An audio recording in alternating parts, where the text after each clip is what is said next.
이어서 진주에서 전해드립니다.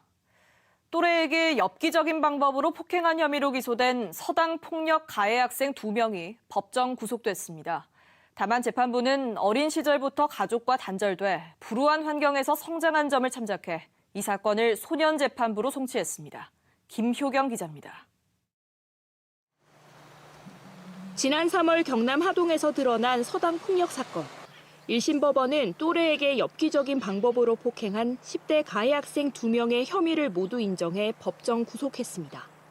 재판부는 이들의 잔혹한 방법을 고려하면 죄가 매우 무겁고 피해 학생의 신체적, 정신적 상처가 크다며 피해자 회복과 교화 목적으로 구속한다고 밝혔습니다.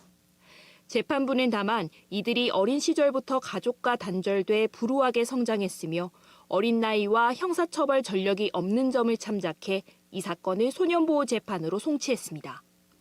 소년보호재판에서는 형사처벌 대신 정과 이력이 남지 않는 보호처분을 선고받게 됩니다. 피해 학생은 재판부의 판결을 받아들이기 어렵다고 밝혔습니다. 너무 억울하고요. 화도 너무 많이 나고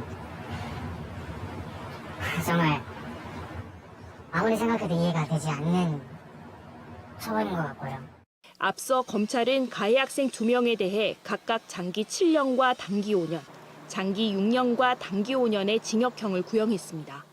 미성년자의 경우 검사 또는 법원이 소년보호 재판으로 송치할 수 있는데 검찰은 가해 학생들에 대해 사유가 없다며 소년보호 사건으로 송치하지 않았습니다. 청소년 단체들은 학교폭력 사건은 피해자 상처 회복을 우선으로 처분해야 한다고 강조합니다.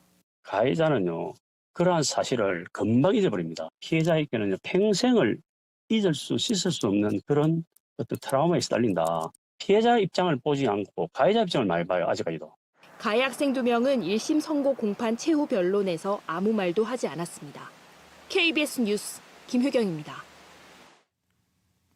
진주시가 최근 수도권 청장년층을 중심으로 코로나19가 확산하면서 라이브 주점 등 300여 개 시설에 대한 특별 점검에 들어갑니다.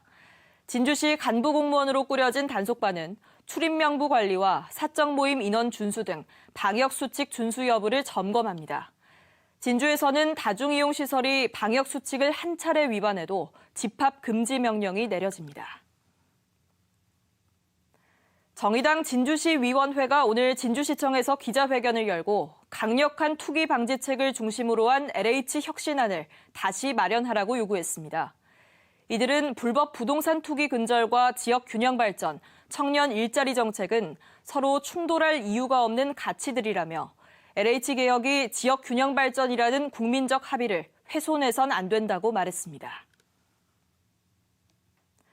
경상국립대학교가 484억 원을 들여 친환경 액화 천연가스, LNG를 사용하는 새 어업 실습선을 건조합니다.